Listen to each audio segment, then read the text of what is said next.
Today, I'll deliver an open letter to all young Americans, especially the ones who don't agree with us here. I'll make the case that they belong not with their would-be woke masters, but with us. Dear Zoomers and Millennials, as this conference centered on the nation's future draws to a close, the time has come to talk about certain essential personnel implicated in that future, you. You've been called variously the burnout generation, the boomerang generation, the Peter Pan generation, and the me, me, me generation. As these anxious labels go to show, people ahead of you on the age ladder complain about you, worry about you, and even despair about you. Today, I'm going to do something different, talk to you. And I want to share some countercultural thoughts that you will never hear from liberals and progressives, and that you may never have heard before. The first such thought can be distilled in a single sentence. 3 words that, if you come to believe them, have the potential to change your lives and your future decisions for the better. You've been robbed. Yes, today's young Americans have been robbed. This generational theft is not the nefarious doing of any conspiracy. It is instead the compounded price of radical social changes, particularly since the 1960s, that have put obstacles in your path through life that are bigger and less negotiable than they were for the generations that came before. Some of you have been robbed literally by unprecedented student debt, a burden handed to you, not coincidentally, by profligate colleges and university bureaucracies almost entirely aligned with the political left. Even so, your heaviest generational burdens are not material.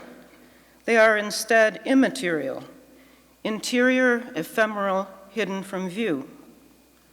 In other words, and contrary to what you sometimes hear from the right, people in your generation are indeed victims, but your oppressors have been misidentified.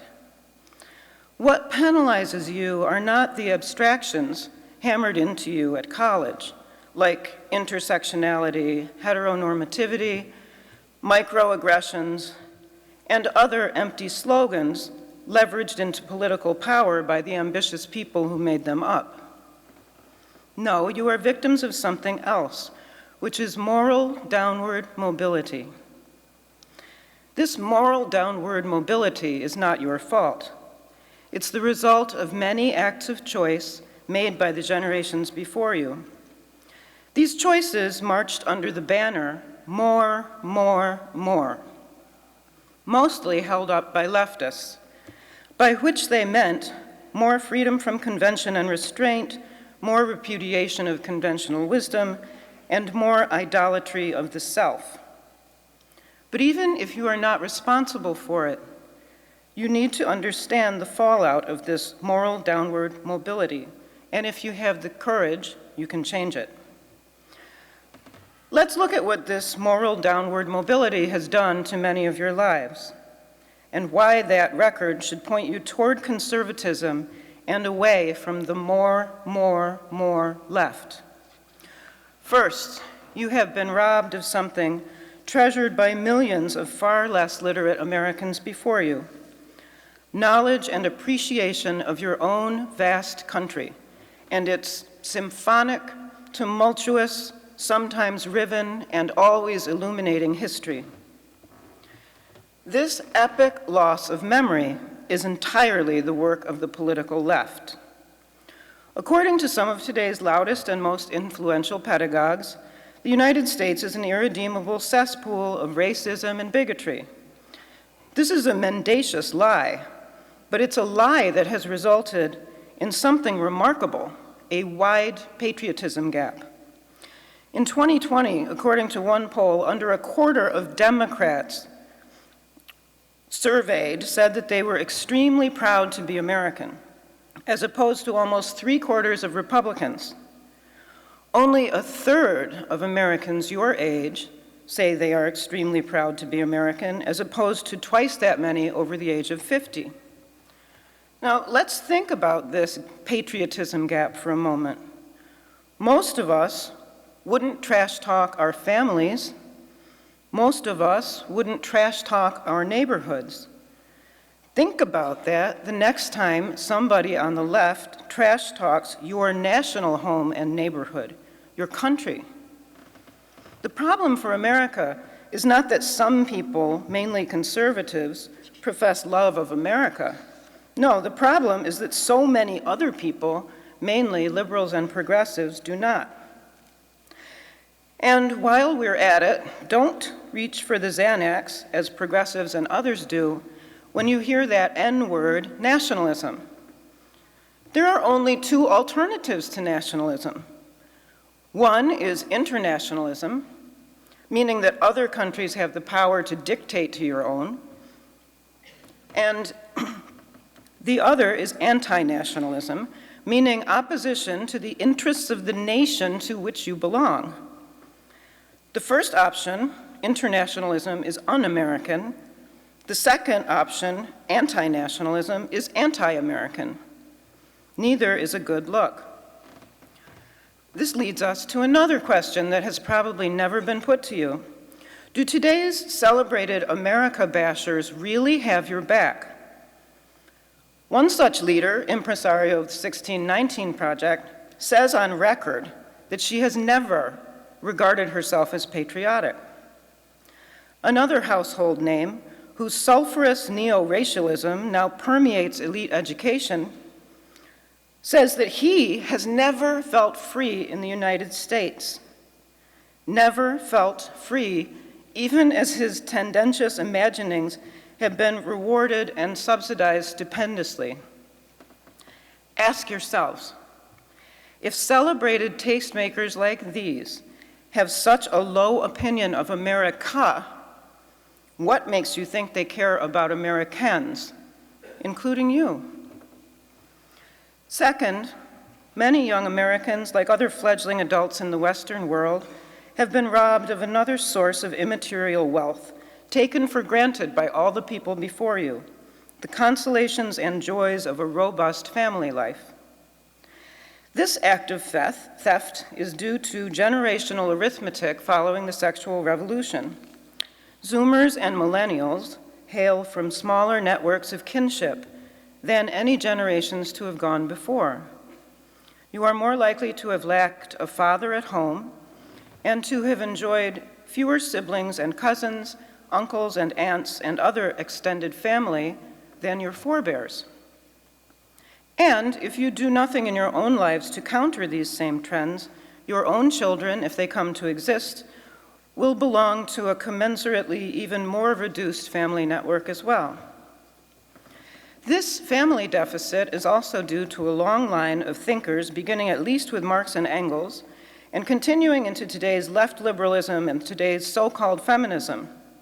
According to them, the institution that most humans have found to be life's greatest consolation prize, the family, is instead an immiserated slaughterhouse of dreams and aspirations, especially female aspirations, a place where women and children go figuratively and sometimes literally to die.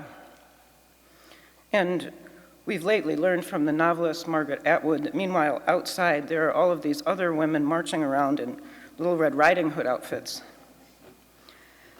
The policies and propaganda of the more left destabilized the family across the Western world. They seared indelible scars into generations, including yours, more abortion, more fatherlessness, more divorce than ever before. Every one of these is an act of subtraction in the lives of others, including you. Every one of these has reduced the number of people in your life who can be counted on to do what families do, support you, listen to you, sacrifice for you in 100 unseen ways, help you to find your way in life. This same loss also ignited today's identity politics.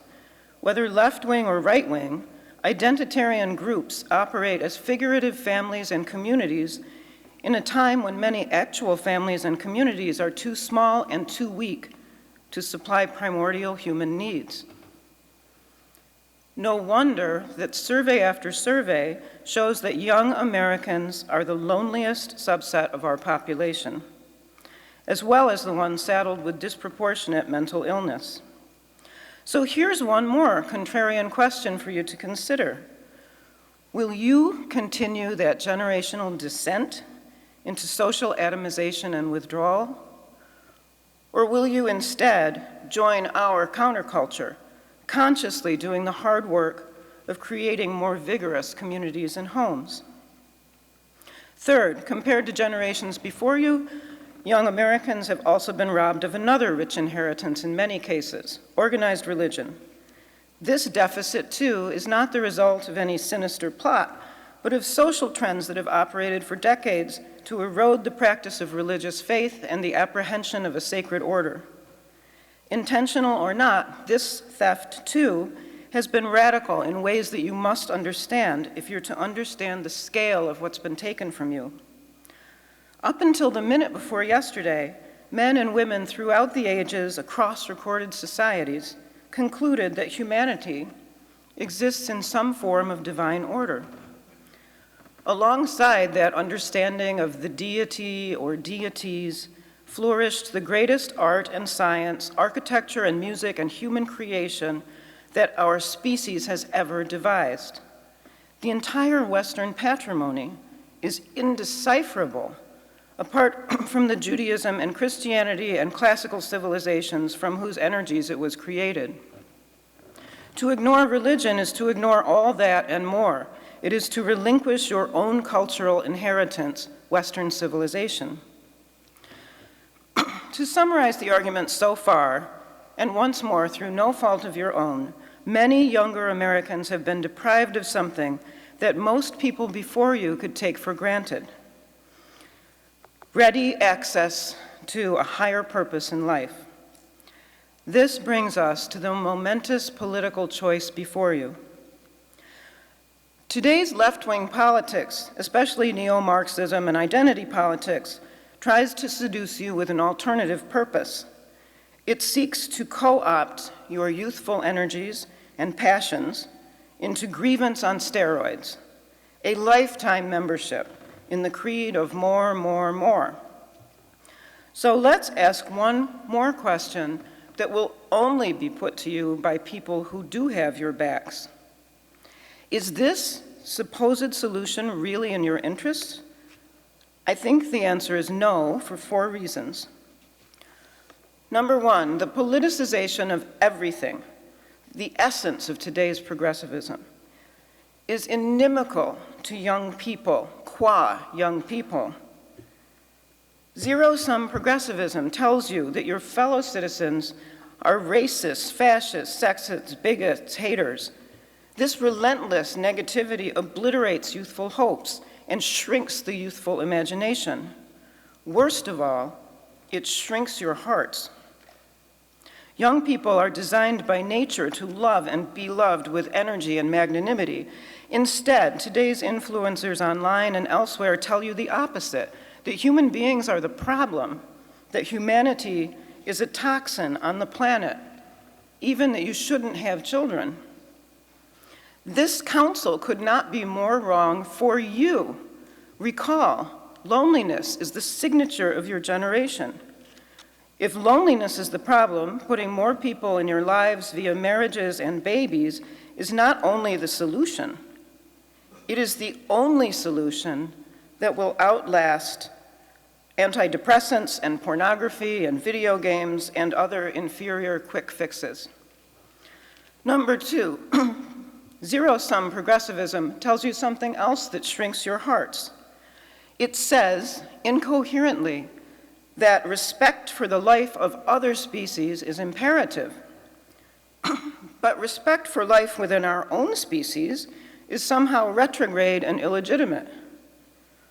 People who would take to the streets over the abortion of unborn elephants believe simultaneously that the abortion of micro-humans is not only permissible, but something to be shouted and celebrated. The left demands more abortions, as if today's people haven't already lost enough siblings and cousins, aunts and uncles, and other potential loved ones, all thanks to merciless Roe. Some of us on the right have written in defense of animal welfare, myself included. This gives us street cred to make another point to you. If decimating other species is wrong, then decimating our own cannot possibly be right. Thank you. Number 3, you should resist wokeism and the rest because monopoly is a bad thing, and the left thinks it has a monopoly on you. For many decades, ever since the 1960s, progressivism and feminism in particular have assumed lordship over your political loyalties, especially those of young women. Today we have a message for those young women. Zero-sum progressivism is like a bad boyfriend who takes you for granted and wants to control everything you do, right down to the pronouns you use. And you know what friends say about boyfriends like that. Ditch him and find a better one. Fourth, just as ideologues on Planet Woke think they own you, so do their commercial partners. And Planet Woke has a lot to sell you. Some corporations, for example, capitalize ingeniously on the sexual and identity confusion abundant in your generation. They market hormone shots and gender commodities and ever more intricate surgeries in much the same way that tobacco companies marketed cigarettes. In the process, also like tobacco companies and also like Big Pharma during the opioid crisis, these companies create a chain gang of consumers who are guaranteed to become paying customers for life. Companies flying under other cool kid flags target you as well.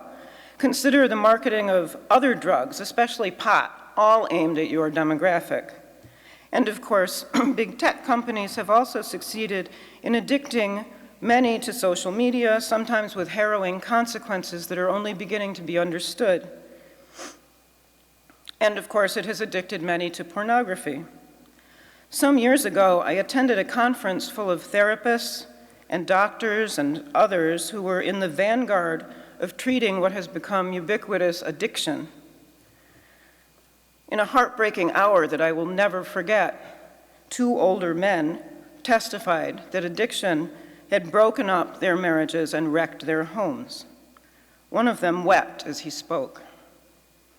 We have a message today for young men. You do not ever want to find yourselves where those men were. Now, none of these insidious lurches for your wallets serve your best interests. All of them should make you question authority, the authority of what's woke. On this side of the political aisle, we offer you not a handout, but a hand. We treat you like adults, not like sniveling toddlers with needs we seek to exploit for personal gain. Conservatism is not a monolith. Conservatives, including those present at this conference, disagree, at times profoundly. And that's exactly my closing point. Diverse as it is, this is one place where you will still find debate, and you will also find agreement on a few big, sane things. In place of today's cynical exploitation of race, we say Martin Luther King Jr. In place of identity politics that flies under rival flags and denies our common home, we say no flag but the American flag should ever fly over an American embassy.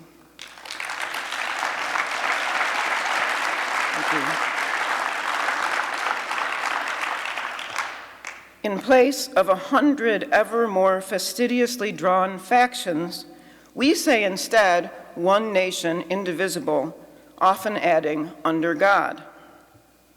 And in place of an indifferent libertarianism, left or right, that shrugs at the suffering incurred by family decline, family subversion, and postmodern cultural chaos, we say one word: roll back.